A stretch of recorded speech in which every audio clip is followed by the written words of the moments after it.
Hey guys, and welcome back to the Jared Report, where we discuss everything that we love pop culture from movies to TV shows.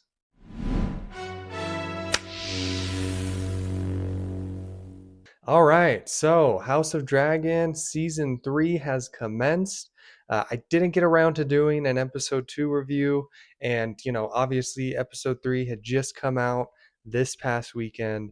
So I figured let's do a back to back review. I'll talk a little bit about episode 2, my thoughts and everything, towards the beginning of the episode, and then we'll really get into episode 3. All right, you guys. So overall, I would say season 3 is a huge step up from season 2. And honestly, I had heard some rumors, and maybe it's probably true, that they had cut off the end of season 2.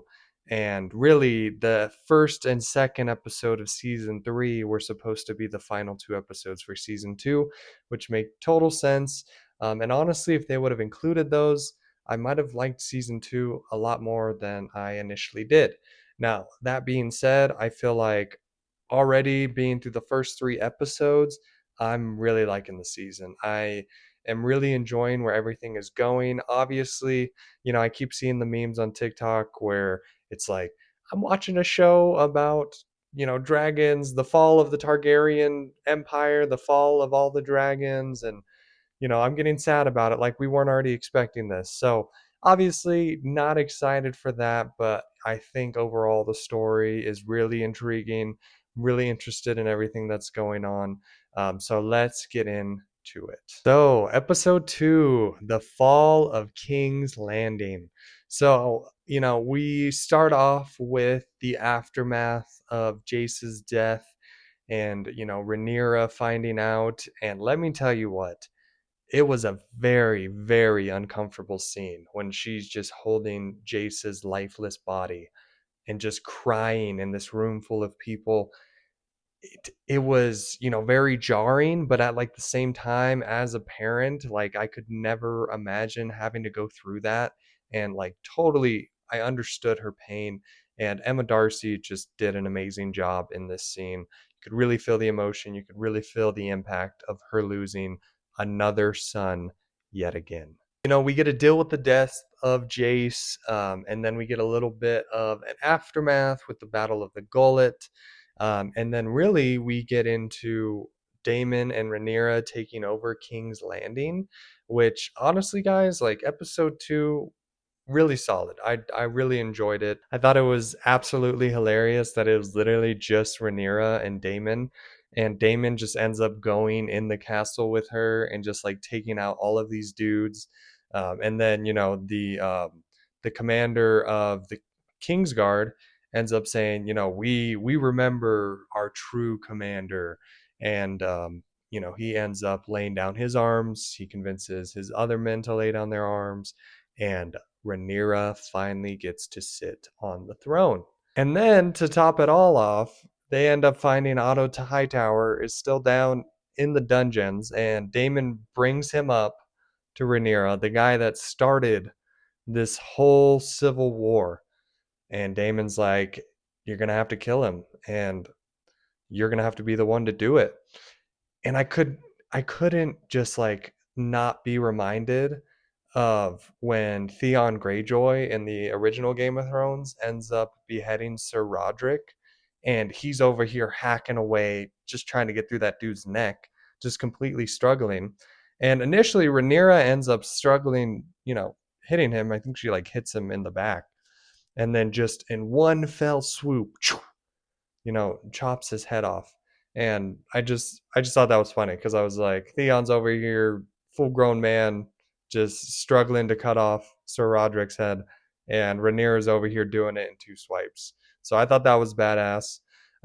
And the episode ends with Alicent and her daughter being captured and brought into the throne room, and just that exchange between like Alicent and Rhaenyra, like, no words are said. It's just them two looking at each other. And I was just like, damn, we're gonna have to wait until next week, which leads me in to episode 3. Now, episode 3 is titled Rhaenyra Triumphant, and I I think that's kind of like an oxymoron or like a play on things just because she's not very triumphant in this episode. Actually, we kind of slow things down in this episode, which I really enjoyed. Like some people are probably gonna have an issue. I really didn't mind it because it's more of that like political intrigue, some of like the behind the scenes, like how the administration is gonna work. And like on paper, if you told me that's what the episode was gonna be about, I'd be like, oh, that's just a snooze fest. But I really enjoyed the episode. Rhaenyra ends up getting everything that she had ever wanted. She ends up sitting on the throne, but is just met with obstacle after obstacle after obstacle. Hey, this is wrong. Hey, your highness, this is wrong. The treasury has been completely wiped out. She's over here just like staring off at the rats, which calls back to last season when Aegon had all the rat catchers killed. Um, which, throughout this episode, it was very reminiscent of some of Danny's downfall, just because like she's over here just all in her thoughts. And it's just kind of sad because we know that, Rhaenyra doesn't end up winning. And just like to see her struggle through this episode was just kind of depressing because I'm like, damn, like she's having to deal with all this shit. She's not even really like the queen, like even the the bishop or whatever you want to call him, the dude that is in charge of the chapel. He doesn't want to officially, commence her and crown her as queen. Like she's just met with so much, and just throughout the episode, she's just, caught off in thought, just staring off at all of the rats. And I'm like, oh man, is Rhaenyra going crazy? Like, I have not read the book, so I'm not really sure where we're gonna go from here. I know it's not good for Rhaenyra or Team Black, but it was just kind of sad to kind of see her go through everything. And even though she's taking King's Landing, there's just so many more problems that she's having to deal with. But before we get to any of her struggles in the episode, the episode just opens up with Daemon, and he is there in the battlefield meeting with Lord Ormond Hightower. And he lets him know, we've taken King's Landing, you're gonna have to surrender, yada yada. And Ormond ends up surrendering, no fight, none of that. And Daemon's even like, you're gonna have to um, release Darren too, like, we're not gonna obviously leave him here. And it just was all too easy. And I was like, what is going on here? This is way too easy. And we'll come back to that in a little bit because it has a lot to do with the ending of this episode. But yeah, just like throughout this whole episode, man, like Rhaenyra is just dealing with a lot. She's dealing with all the administrative shit, all of the different things that come with ruling. She hears some of the common folk and their concerns. And then, of course, there is the big confrontation with her and Corlys, where he's like, hey, like, I want to make my two sons legitimate. I was initially ashamed of them, but I really, I want them to be Viserions, or I think that's his last name. Whatever. He wants to give them, you know, his belongings and everything after he's gone. He wants to pass down his titles and everything to his sons. And I already knew. I knew before Rhaenyra ended up knighting his son Adam. I already knew. I was like, she's not going to do this just because of all the scrutiny and all of the rumors with her two sons about them not being legitimate. It's just such a sensitive time right now with everything that's going on, um, that she wasn't going to do it. And ultimately, it ends up pissing off Corlys, and she ends up just burning a lot of bridges this episode with her closest advisor Corlys, and then even the dinner with all of the lords and higher up people, whatever you want to call them, the wealthy, the rich. Um, which I already knew when, they're sitting down for dinner and that dude's, blowing smoke up her ass and they're over here talking, all surrounding her on the dinner table. I already knew she's gonna feed these people fucking rats. And sure enough, when dinner comes out, there's just plates full of rats. Which, like, this is really showing Rhaenyra's characters. I saw a whole bunch of memes where it's like Rhaenyra Mondami, the socialist, just because she wants everyone to have a little bit of everything. And, that's her father, Viserys, in her. It's the caring side that you don't really see a lot with these rulers, in Game of Thrones. And even a little later in the episode, after she steals all of the resources that the nobles had stored away during the war and everything, or the few battles that we had, she ends up, giving it to the common folk and, just showing what kind of person she is, which I really appreciated. Like, Rhaenyra is not a bad person. You can tell that she really does care, and like, you've got to have support of the people that you're ruling.